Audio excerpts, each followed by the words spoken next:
Hey guys, Desolate Magic here, and oh boy did you see that zinger of announcement that WOTC sent out right before Thanksgiving, actually on November 26th. Apparently the community was in uproar and I didn't notice because it was all just like social media drama, and I don't usually follow a whole bunch of stuff about Magic on social media because it's all just like biased liberal whining. But let me read this announcement. This is going to blow your mind if this is the first you're hearing about it. Let's cut to the chase. The Secret Lair X Monster Hunter Super Drop we revealed last week fell short of expectations. We heard loud and clear that you were disappointed, and we believe we can do better. So we're going to postpone this release and rework the Super Drop entirely. Like many of you, we're big fans of Monster Hunter. Oh, that's where they're lying. It's why we put the Super Drop together. No, money is why you did it. But in our excitement, we missed the mark on elements like card selection and faithfully integrating the world and mechanics of Monster Hunter. As a result, the overall construction of the Super Drop is not up to the standard you have come to expect. No, it's right where I come to expect from you lately. Pulling Super Drops back isn't something we're going to do very often. Want to bet? But we're committed to doing better. Capcom is on board for us to take another swing at the Super Drop as well. See, that's what they call coded language. They want you to know that Capcom was like, why is everybody up in arms about this? What did you screw up on? Now, keep in mind, in all likelihood, Capcom signed off on every single one of these cards. And when I tell you what was wrong with them, that's going to almost seem impossible.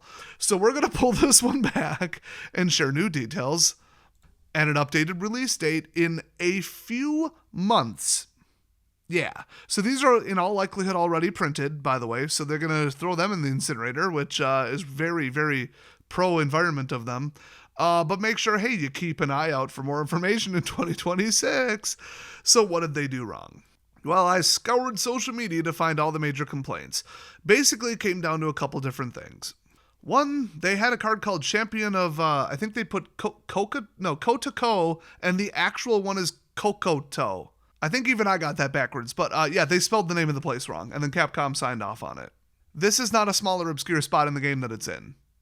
Spelling it wrong, just like both companies clearly did not give a crap. Just typed it up, typed it wrong. Everybody who checked it didn't catch it, which strongly implies that nobody plays the game who worked on it, and it's just unreal. I mean, when all of Universes Beyond is already considered just a cash grab, and even, they didn't come out and say it word for word, but they've made statements like, oh, it's market growth and attracting new cross-promotion, blah, blah, blah, blah, blah. Like, we want new communities and getting new people into Magic. Yeah, so in other words, sales. So in other words, we want more money. I mean, like, okay, so UB equals money. People already don't want it, and now they're kind of projecting onto the fact that, well, it's also just a cash grab. Because WotC is the only thing propping up Hasbro as a company right now.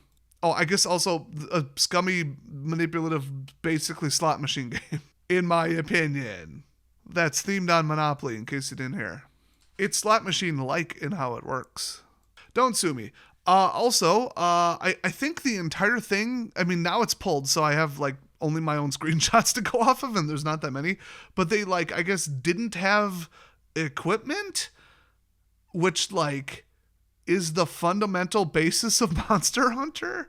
They also like had some creature typings that made no sense. I think a dragon wasn't a dragon, and then like another one clearly wasn't a Kirin, and then they just kind of shoehorned it in to like a reprint, and then a lot of the reprints were just bulk crap. They were just like dollar rares and just nothing. So no value on top of didn't care on top of inaccuracy, and then on top of that, people were really complaining about the art, saying it just doesn't match the game style. Like they clearly drew it in a different way.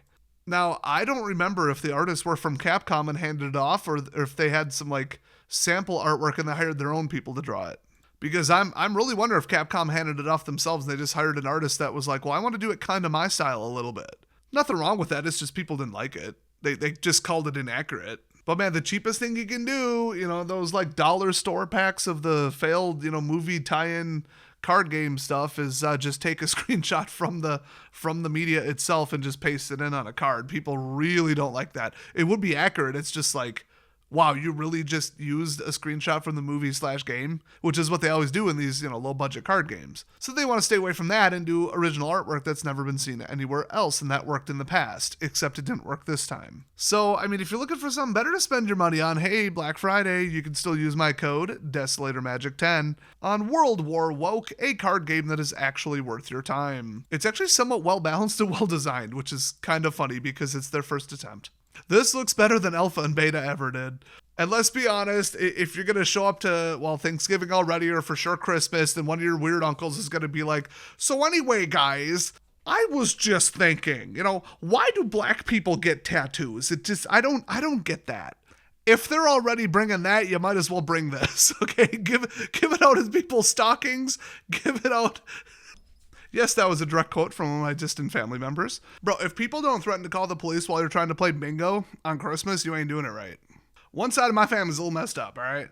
So if your holiday season is going to be a train wreck anyway, or if your family actually is well-adjusted and has a sense of humor, either way, you might want to get this as a gift for either them or yourself. But check out World War Woke. They got the new Epstein Files booster packs out, 2nd gen. You can still buy the 1st gen boosters. They are obscenely high quality paper, which is hilarious. Go support them. Support a conservative company who has the balls to put out something like this, man. I'm telling you. And they do kind of laugh at both sides, just FYI. But this whole thing is wild that they're just going to throw the whole thing in the shredder and redo it 3 months from now. That had to have been Capcom. Look what WOTC is doing. This is some cheap ripoff and completely inaccurate, and they spelled it wrong. And then the Magic community, also, they probably got a whiff of that where they're like, hey, wait a minute. This is like really not quite right, tonally right, artistically, strategically, value-wise, it's not even worth buying. And then according to WOTC, and I don't know how widespread this was or how astroturfed it was or how ass-kisser this was, but apparently people wanted not just higher value in the cards, but they wanted unique cards. They wanted cards that have never been seen before in a super drop in a Secret Lair product, which last I checked, no, they don't. Sincerely, the community. Because then you have a commander card that's hyper powerful that you have to go get from just that. A limited run where the card could hit $500. Then you're not even going to be able to buy the darn product because it's just going to get scalped by bots, despite the anti-scalping, anti-botting system that they claim to have on their website, which let people jump in the queue last I heard. So I'm sure they've fixed that by now. Limited edition products have always been like this. They either sell out in 1 minute and you can't buy it if you want it, or it doesn't sell out in 1 minute and it's not worth the amount you paid for it. There's really not much middle ground. The whole idea is just so bad, and it's such a transparent cash grab. It's just everybody hates this stuff. So that's your train wreck for this week. I'm sure WOTC's having a great holiday season, getting along perfectly with their families, but that's what they get when they hire a bunch of blue-haired freaks who have to take a mental health day because they just can't even because Trump said something.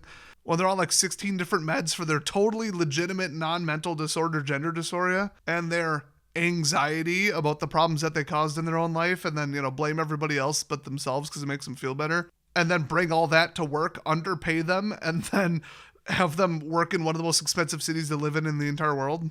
And like somehow that's supposed to all come together. And shockingly, it didn't.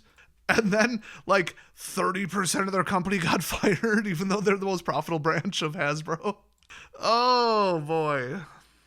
Magic is not going to a good place. I don't know if you noticed this, but I'm going to keep covering it. And this is where you're going to hear the truth about it. So subscribe if you're new here.